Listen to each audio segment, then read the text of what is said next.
Everyone, কেমন আছেন সবাই? Welcome back to my channel বঙ্গো food.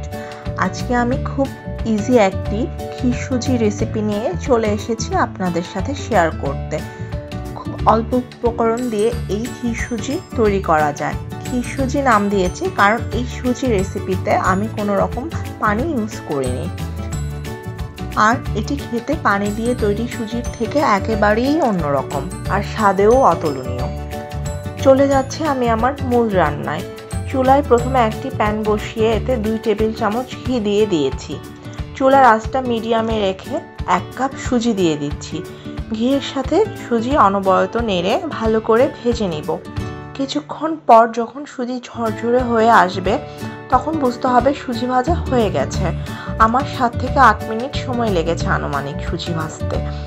High হিটে সুজি ভাজা যাবে না, তাহলে পুড়ে যেতে পারে।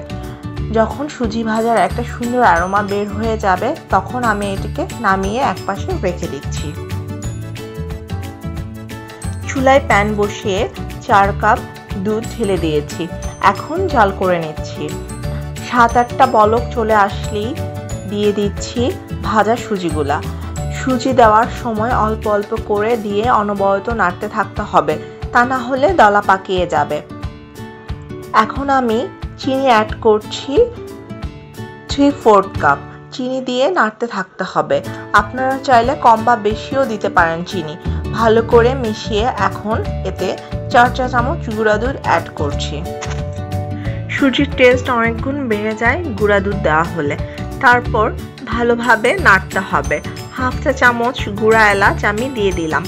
যখন প্যান থেকে সুজি সেপারেট হয়ে এরকম দলা পাকিয়ে আসবে তখন বুঝতে হবে বরফি করার জন্য এটি পারফেক্ট। আপনারা যদি হালুয়া খেতে চান তাহলে একটু নরম থাকা অবস্থায় নামিয়ে ফেলবেন। আমি যেহেতু বরফি কাটবো তাই দুধ শুকিয়ে যাওয়ার পর নামাচ্ছি। এখন আমি যেই পাত্রে ঢালবো সেই পাত্রে 1 চা চামচের মতো ঘি মাখিয়ে গরম থাকতে থাকতেই সুজিটা ঢেলে নিচ্ছি। এরকম চেপে চেপে সমান করে দিতে হবে চারপাশ। ঠান্ডা হয়ে যাওয়ার পর কিশমিশ ও পেস্তা বাদাম উপরে দিয়ে তারপর বরফি কেটে নিচ্ছি। এখন ভিউয়ার্স দেখতে পাচ্ছেন পরিবেশনের জন্য রেডি হয়ে গেছে আমার তৈরি এই ক্ষীর সুজি রেসিপি। আশা করি আমার এই রেসিপিটি আপনাদের অনেক ভালো লেগেছে। বাসায় তৈরি করে খেতে কিন্তু ভুলবেন না, আর আমাকে অবশ্যই কমেন্টস করে জানাবেন যে খেতে কেমন হয়েছে। আর আমার চ্যানেলটিকে লাইক শেয়ার দিতে ভুলবেন না। আপনাদের লাইক শেয়ার আমাকে অনেক উৎসাহ যোগায়। তো আজকের মতো এখানেই বিদায় নিচ্ছি।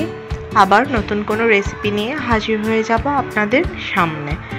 আমার নতুন নতুন ভিডিও অ্যান্ড রেসিপি পেতে প্লিজ আমার চ্যানেলটিকে সাবস্ক্রাইব করে বেল বাটনটি প্রেস করে দিতে ভুলবেন না। ভালো থাকুন।